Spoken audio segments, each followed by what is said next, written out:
조만간 전 세계인의 시선을 모두 끌어모을 전면전이 뉴욕 한복판에서 펼쳐집니다. 한국 대 중국의 대결로 그려질 이 전쟁에서 한국은 아주 매력적인 여성을, 중국은 13억 네티즌이 나설 예정인데요. 이 전쟁 계획이 알려지면서 한국의 안보에 심각한 위기를 느낀 한국인들은 신의 한 수를 외치는 반면 중국인들은 말문이 턱 막혀버리고 말았는데요. 어떤 일이 준비 중인 걸까요?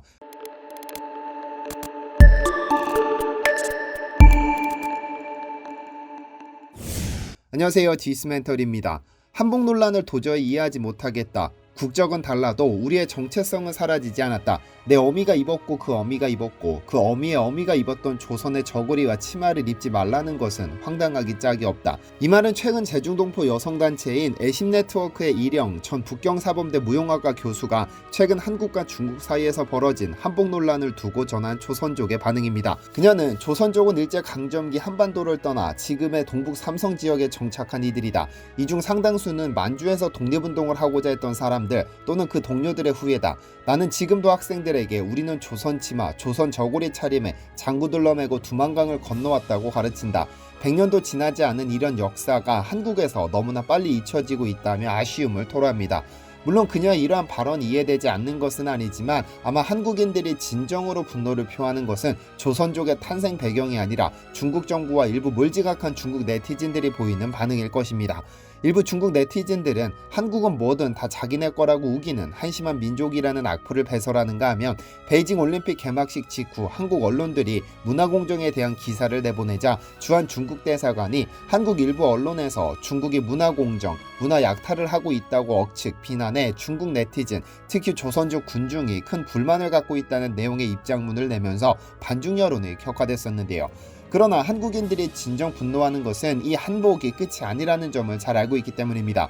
이런 한복 논란은 2002년 중국 공산당이 주도한 역사 왜곡과 맥이 맞닿아 있는데 현재 논란은 2007년 종료된 연구의 구체화 작업입니다. 한복과 김치 등등 한국의 모든 것들을 훔쳐가려는 문화 공정이 얼마나 치밀하게 진행 중인지 잘 알기 때문이죠. 그런데 최근 이 한복 논란과 관련하여 중국 네티즌들의 말문이 턱 막히게 만든 계획이 발표됐습니다. 바로 뉴욕의 중심지이자 전 세계 모든 관심이 쏟아지는 타임스퀘어에서 한복 댄스가 선보일 것이기 때문인데요. 한복 댄스도 한복 댄스지만 무엇보다 그 주인공에 대해 더 큰 관심이 쏟아졌는데요. 전 세계에서 가장 번화한 도시, 미국에서 가장 화려한 도시로 꼽히는 뉴욕에는 수억 원을 들여서라도 광고를 걸고 싶은 장소가 있습니다. 타임스퀘어인데요. 웨스트 42번가와 7번가가 브로드웨이가와 만나면서 타임스퀘어라는 세계에서 가장 번잡한 교차로를 만들었는데 뉴욕의 상징과도 같은 이 장소는 하루 300만 명, 매년 5천만 명이 넘는 유동인구를 자랑합니다. 이 교차로를 보기 위해 뉴욕을 방문하는 여행객들이 있을 정도죠.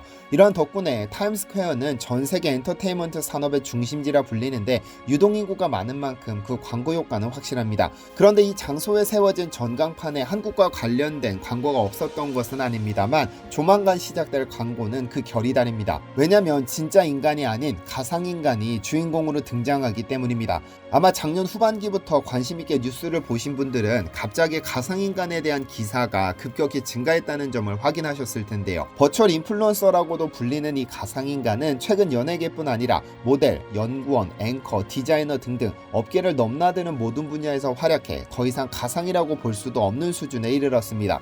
아마 30대 이상 구독자분들께서는 1998년경 혜성처럼 등장한 사이버 가수 아담을 기억하실 텐데요.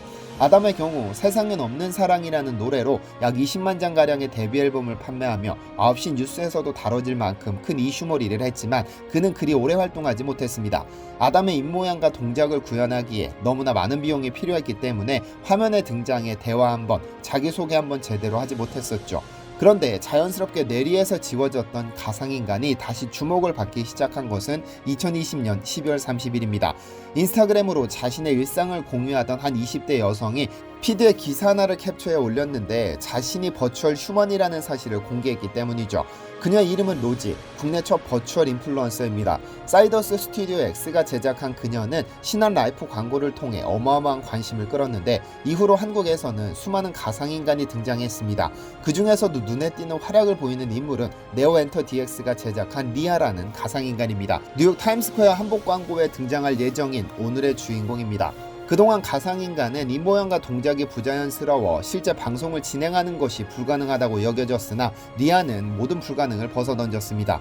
왜냐하면 지난 1월 20일 네이버 쇼핑 라이브에 등장해 30분간 김을 팔면서 세계 최초의 기록을 쓰더니 3월 3일에는 삼각김밥 데이를 맞아 GS25 네이버 쇼핑 라이브에 등장해 삼각김밥을 판매하는 쇼호스트도 훌륭하게 소화했기 때문입니다. 인간과 구분하기 어려운 자연스러운 말투와 행동, 그리고 실시간으로 시청자들과 소통하는 모습은 보통의 인간과 다를 것이 없었습니다.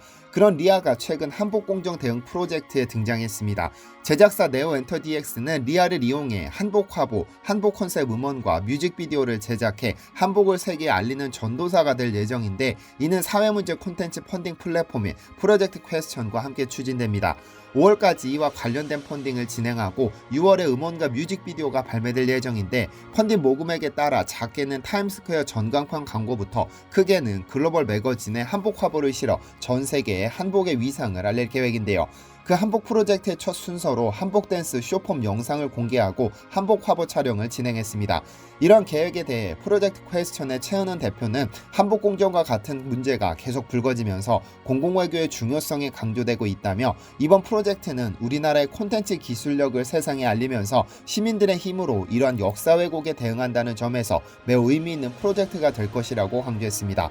그렇다면 왜 실제 인물이 아닌 가상인간을 이렇게 중요한 프로젝트에 투입하는 것일까요? 가령 현재 전 세계적으로 한국 콘텐츠에 대한 인지도가 높은 상황에서 윤여정 배우라든지 이정재 배우라든지 혹은 BTS나 블랙핑크를 내세워 광고하면 효과가 더 크지 않을까요? 네, 맞습니다. 효과가 더 높을 수도 있으나 실제 인물을 내세우는 것에는 치명적인 단점이 있습니다. 바로 중국 네티즌들이 배설하는 악플로부터 자유롭지 않다는 점입니다. 감정을 가진 인간이기 때문에 이런 악플 세례가 쏟아졌을 때 그 상처가 적지 않다는 것이죠. 일례로 얼마 전 행복한 소식을 알린 배우 박신혜 씨는 지난 2월 10일 인스타그램에 한복 입은 사진을 공개하면서 영화 상의원 찍을 때 원 없이 입었다고 생각했는데 입으니까 여전히 또 좋다고 쓰면서 해시태그로 한복과 한국 전통 의상을 남겼습니다. 그런데 이 사진이 업로드되자마자 중국인들이 단체로 몰려와 구토와 배설물을 뜻하는 이모티콘을 잔뜩 배설하고 갔죠. 뿐만 아니라 소녀시대 출신의 효연은 한복 입고 부채 춤추는 사진을 업로드했고, 중국 네티즌들이 또 동일한 악성 이모티콘을 남기는 바람에 잠시 SNS 댓글창을 폐쇄했습니다. 청아라는 가수 역시 중국 네티즌의 타겟이 됐는데요. 한 라이브 방송에서 이번 시즌 화보 촬영을 모두 한복 입고 진행했는데 한복을 콘셉트로 무대를 꾸며서 한국의 예쁜 문화를 공유하고 싶다고 전했죠.